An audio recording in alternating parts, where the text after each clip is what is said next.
Первая проблема, да, такая. Все думали, что вечная мерзлота, она вечная.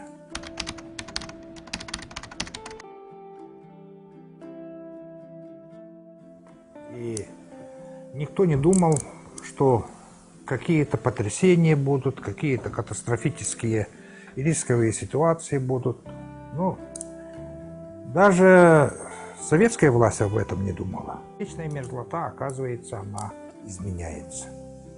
И достаточно широко, с большой амплитудой, с большими деградациями. Об этом как-то не думали. А на самом деле ученые-то это всегда знали, что эти циклы были, циклы похолодания, они заменялись циклами потепления. Ученые-то они знали. Ну, например, вот голоценовый оптимум, да, 5000, 8000 лет назад. Самое большое вот, за последние 11-10 тысяч лет вот это самое большое потепление было. И в то время какое потепление у нас было? Потепление было где-то температуру воздуха, ну, на долгосрочной вот этой основе, это где-то 1,5–2 градуса. Ну, сейчас примерно вот такое же потепление есть сегодня у нас в Якутии и по всей Субарктике это есть. И, конечно же, вот насколько вот этот сотнями лет, 100 лет, вот этот плюс 1,5 градуса будет, не будет, это пока еще неизвестно. И в это время, вот голоценовый оптимум, да, 5–8 тысяч лет, произошли вот большинство центрально-якутских аласов.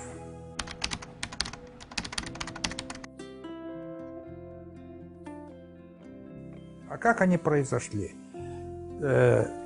Была вечная мерзлота, многолетние мерзлые породы, очень льдистые.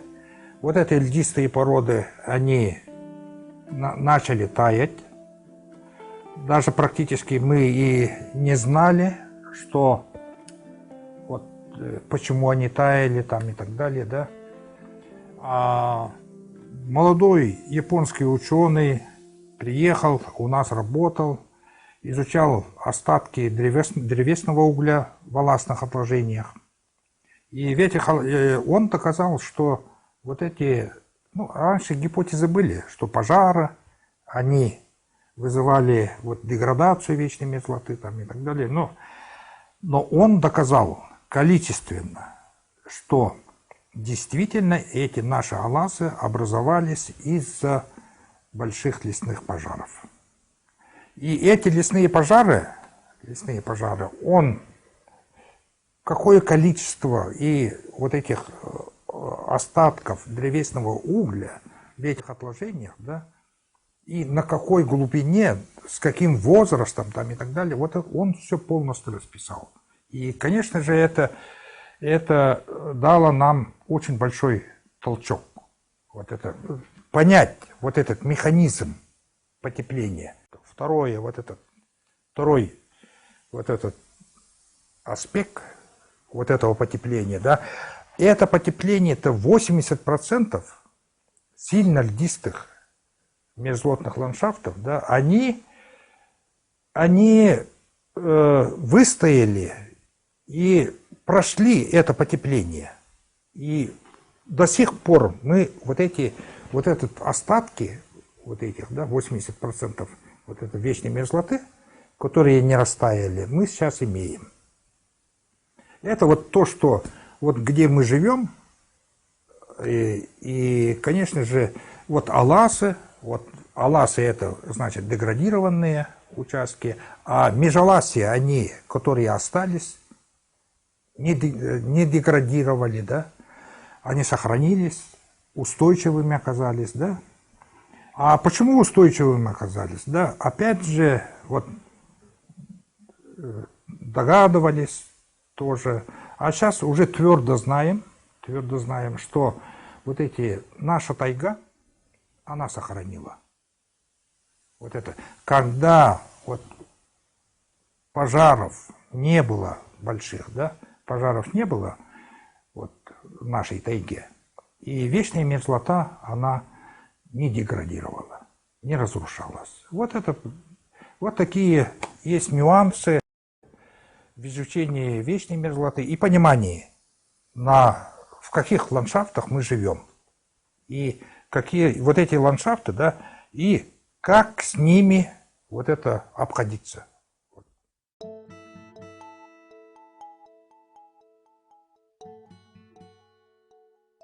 Этого, такого не может быть, потому что, когда якуты пришли, это понятно, это где-то, по последним данным от наших историков, Бравиной, Алексеев, по истории Якутии, по книге, это где-то пришли, где-то 7, 8, 9 век. Но по сравнению, когда эта большая деградация вечной мерзлоты была, когда образовались аласы, это 8000 и 5000. Это, конечно, это то, что мерзлотные процессы и большие изменения с потеплением, они происходили намного раньше. И самое главное, якуты-то пришли и сразу стали осваивать самые продуктивные ландшафты. Это аласные ландшафты. Вот эти аласные ландшафты они начали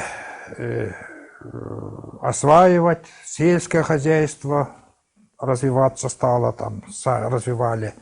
И до 1920 года мы и не знали же, что с нами может произойти такое потепление, рисковая экономика и социальные условия и так далее. Все это Поэтому в советское время очень много вырубали лесов, делали пашни, осваивали. И где-то небольшие эти разрушения шли, вечной мерзлоты, деградация шла. Это колхозы, совхозы, они своими силами, они это устраняли это. Это небольшие эти участки. А сейчас-то получается каким образом? Например, Татинские, Чурапчинские улусы, да? На Межаласье, и то, что освоены были, да? Пашни.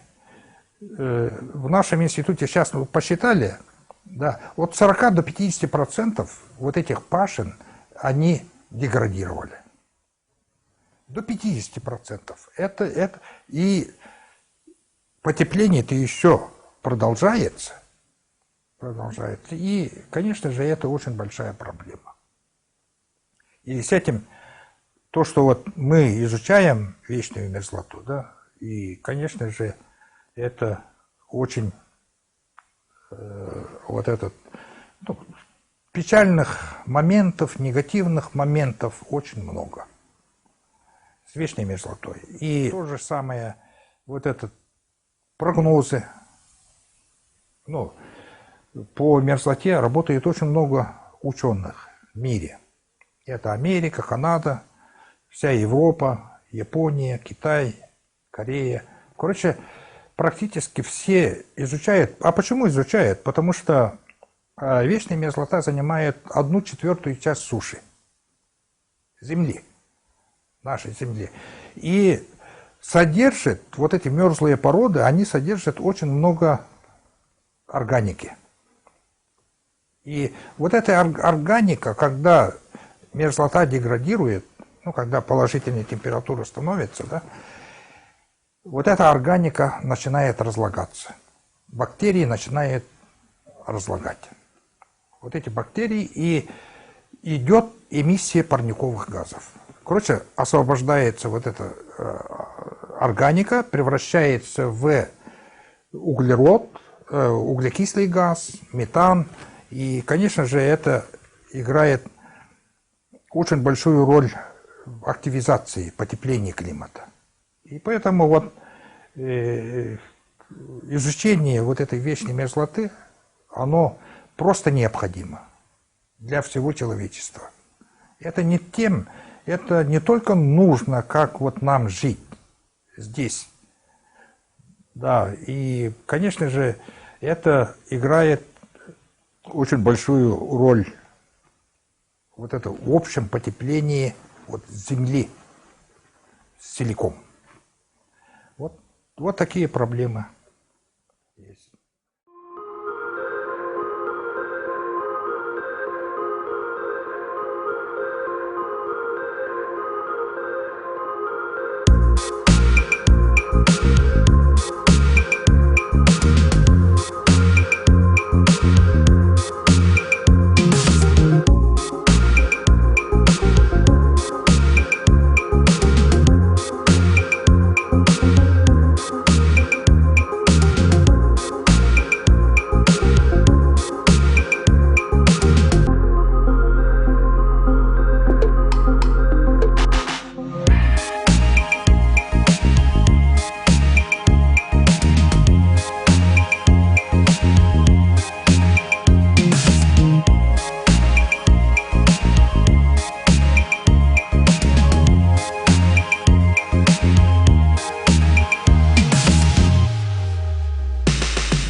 Да, у меня докторская диссертация была посвящена изучению эволюции и динамики мерзлотных ландшафтов. В первую очередь, мерзлотные ландшафты, как восстанавливаются и что делать, чтобы они восстановились.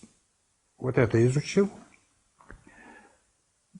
И второе, если мы упускаем вот это восстановление, да, в каких-то условиях, ну, я, конечно, природные условия посмотрел там, какие факторы влияют вот это нарушению поверхности и вот этой деградации, которая вызывает деградацию вечной мерзлоты, если простыми словами, да, объяснил, в каких местах и где вот эта деградация возможна.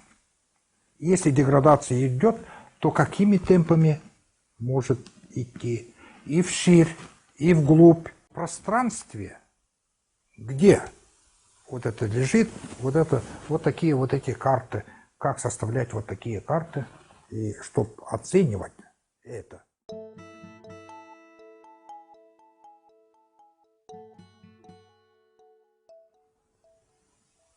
Ну, мерзлые породы надо иметь вот два аспекта.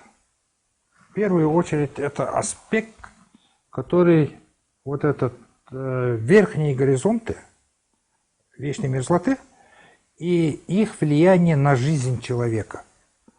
Мы это изучаем в первую очередь. Но есть у нас много ученых, которые изучают вот эту общую толщу вечной мерзлоты, например, там 1,5 километра, да? 1,5 километра, как физическое тело. Это член-корреспондент Вениамин Тихонович Балабаев это изучал.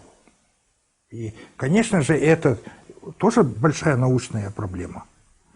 Научное направление такое, да? И, конечно же, если вот посмотреть с точки зрения вот Вениамина Тихоновича Балабаева, то, конечно, это физическое тело большое, Конечно, оно очень инертное, да, и наверняка очень долго будет вот это устойчивой. А если мы берем верхнюю часть, ландшафтную часть, да, это в пределах там 10 метров, вот вечный мерзлоты наверх, сверху, да, то это будет, это очень неустойчивая вот эта вечная мерзлота. Вечная мерзлота, ну, этого требует, потому что мы все взялись и изучали все вместе разными методами, как вот этот наш объект вот, реагирует на современные изменения.